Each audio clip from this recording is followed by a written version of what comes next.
Romains chapitre 1, verset 1, 9 et le verset 16. Paul, un serviteur de Jésus-Christ, qui a été appelé comme apôtre, a été séparé pour l'évangile de Dieu.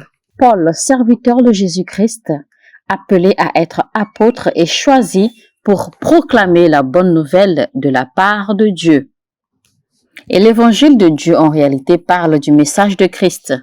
Si nous lisons le verset 2, le verset 3 qui dit « Cette bonne nouvelle, c'est ce que Dieu a promis il y a bien longtemps par ses prophètes dans les Saintes Écritures. » Et elle parle de son Fils Jésus-Christ, notre Seigneur, qui, dans son humanité, descend de David et qui a été déclaré Fils de Dieu avec puissance lorsque le Saint-Esprit l'a ressuscité des morts. Alors, quand vous lisez ceci, vous comprenez directement que cet même évangile, c'est ce que Dieu a promis à l'humanité et ce qu'il avait déjà annoncé à travers les prophètes. Et donc, l'évangile de Dieu n'est rien d'autre que l'évangile de Christ.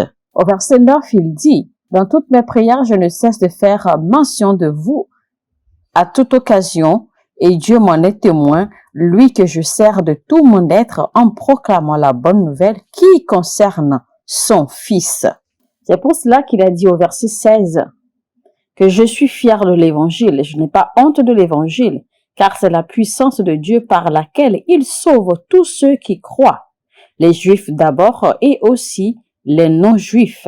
Alors, quand Dieu décida d'accord de venir au milieu des hommes en chair et en os à travers Jésus-Christ, quand il a décidé de mourir et de ressusciter, ce n'était pas juste une démonstration de pouvoir, ce n'était pas juste une démonstration de puissance qui allait simplement devenir une histoire écrite et qui serait racontée les générations à venir. La raison pour laquelle, en fait, nous enseignons ou nous parlons de tout ceci, c'est parce qu'en réalité, la venue, la mort et la résurrection de Christ, quiconque qui y croit, quiconque qui reçoit ce message et y croit, eh bien, cette personne est sauvée immédiatement parce que ce message de Christ devient le message du salut pour cette personne.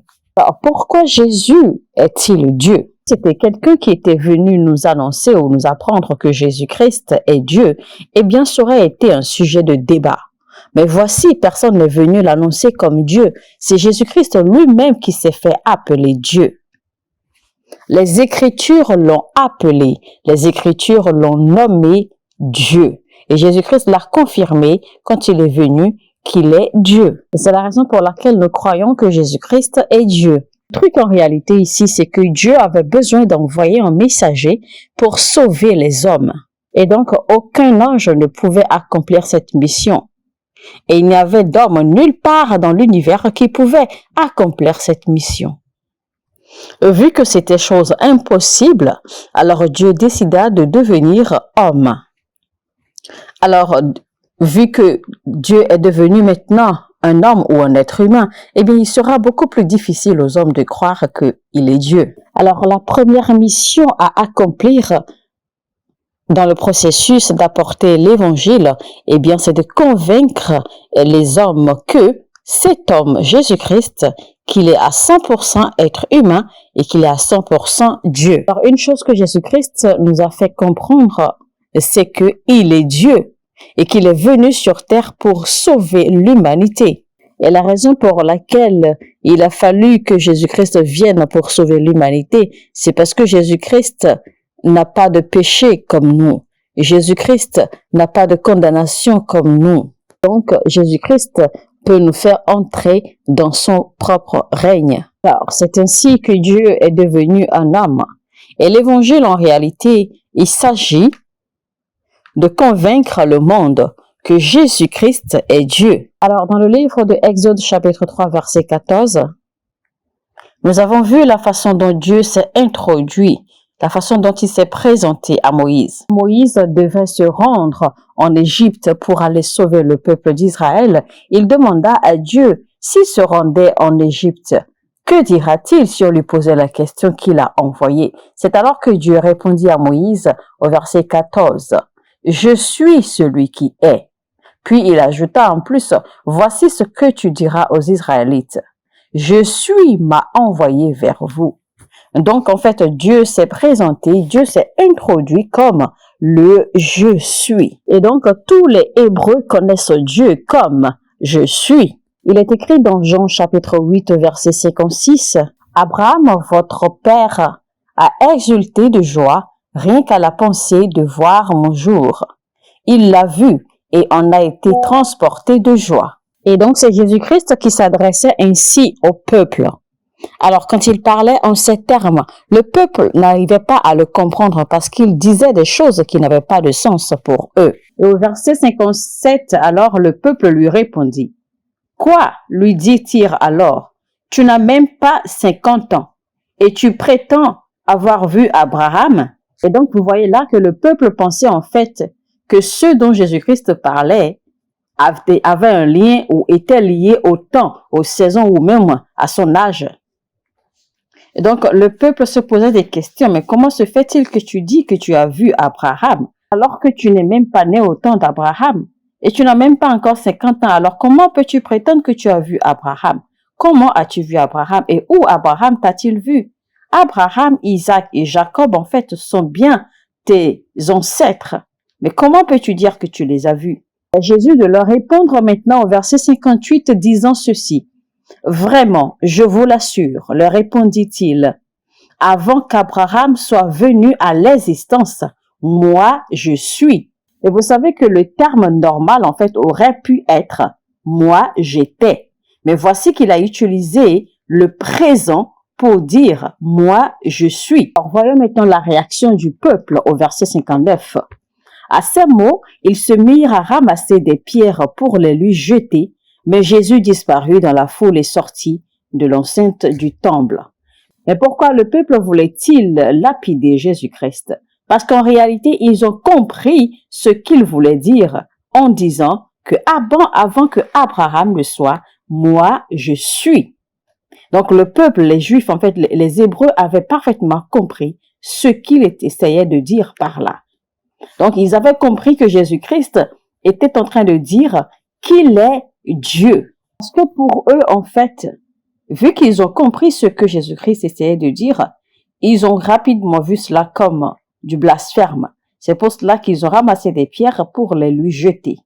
Parce que pour eux, c'est blasphème de se faire appeler Dieu ou de se faire passer pour Dieu. Alors quiconque veut faire partie du royaume de Dieu doit croire que Jésus-Christ est Dieu. Et ce sera alors le commencement ou le début de votre salut. Alors, ceux qui ont écrit les révélations de la Bible ont voulu nous communiquer cette réalité ou cette vérité en essayant de nous faire comprendre. C'est alors que Jean va écrire et dire ceci. Donc, Jean, dans ses écrits, a essayé de nous prouver comment Jésus-Christ est le je suis. Jésus est je suis parce qu'il est Dieu et il n'est pas simplement Dieu. Parce qu'il y a une façon particulière dont Dieu agit. Si Dieu veut agir, étant donné que Dieu, nous savons que Dieu est toujours assis sur son trône, parce que c'est lui le Dieu Tout-Puissant, il est le Père. Alors quand Dieu décide d'agir, depuis son trône, il agit. Il n'a pas besoin de se déplacer pour agir. Étant assis sur son trône, et s'il ne veut pas déléguer la mission à un ange ou à Jésus-Christ, eh bien Dieu va agir tout seul, par lui-même, mais étant toujours assis sur son trône. Prenons par exemple mon exemple. Moi, personnellement, comme exemple, j'étais assis, mais il a fallu que je me lève pour prêcher ce message. Alors, pour que je puisse prêcher ce message, il a fallu que je me lève, que je me déplace de mon siège pour me tenir sur l'estrade pour pouvoir prêcher. Et la raison est très simple, c'est parce que je ne suis pas Dieu, donc je ne peux pas être assis et être en même temps sur l'estrade en train de prêcher.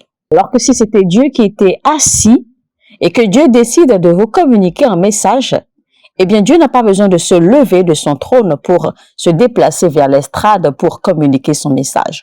Depuis son trône, Dieu se retrouvera encore également sur l'estrade et vous passera le message qu'il a à vous passer. Et donc le Dieu qui est demeuré assis sur son trône est pareil, c'est le même Dieu, d'accord, qui se tient sur l'estrade et vous communique son message ou vous parle de n'importe où. Mais il faut comprendre que le Dieu qui est demeuré assis sur le trône, en fait, on l'appelle Père. et c'est lui qu'on appelle Abba.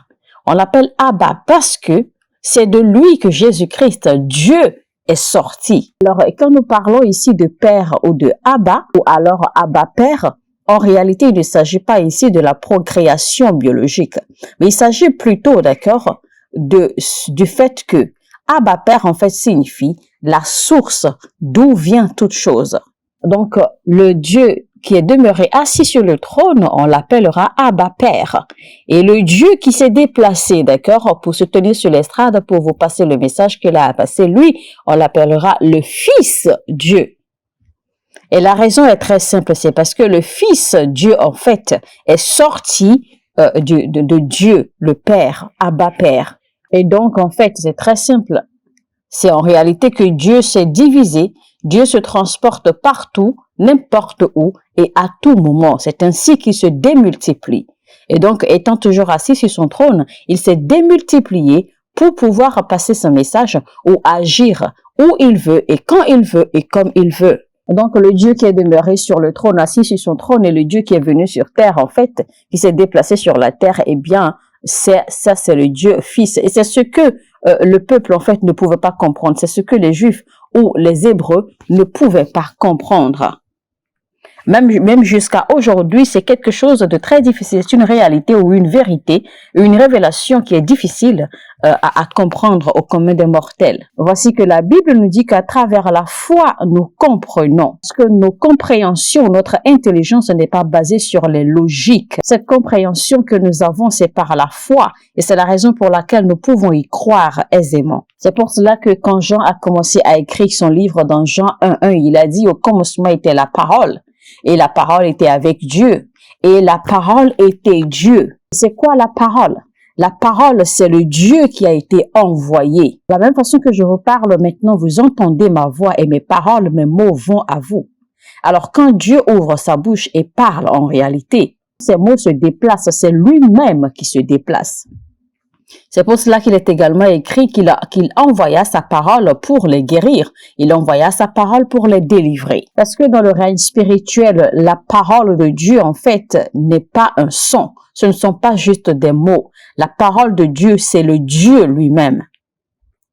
La parole de Dieu, en fait, c'est Dieu lui-même parce que sa parole n'est pas des mots ou sa parole n'est pas un son que vous entendez ou que vous recevez. Mais la parole de Dieu, quand Dieu sort sa parole, quand Dieu libère sa parole, c'est que lui-même, il se déplace.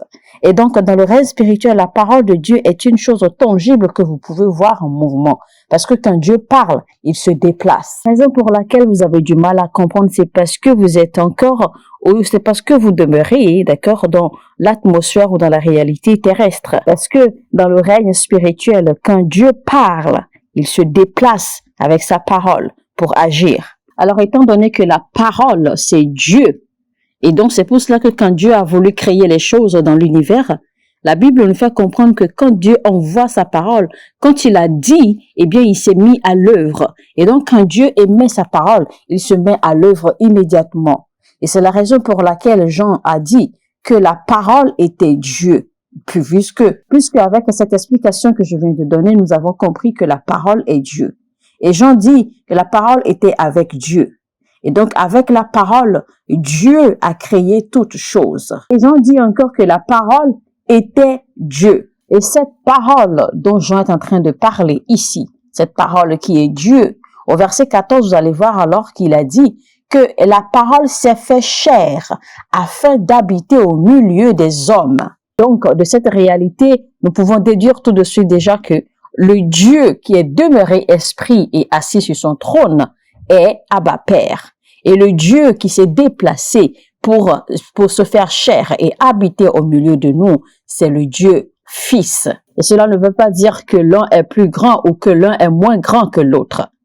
Tout ceci, en fait, c'est Dieu. C'est l'unique Dieu, en fait, qui se démultiplie, qui démontre sa puissance et cette dimension. Et ce n'est que Dieu qui démontre sa puissance. Ce n'est que Dieu qui se démultiplie et qui démontre ses différentes dimensions. Et donc, vous voyez cette réalité ou cette vérité, beaucoup n'arrivent pas à comprendre et beaucoup ont du mal à y croire. C'est pour cela que beaucoup pensent, ou certains pensent que Jésus est un prophète et d'autres pensent que Jésus n'est qu'un messager. Jésus-Christ peut dire dans ces mots, mon Père est plus grand que moi. Il peut dire dans ces mots, oui, je suis venu pour accomplir les volontés de mon Père.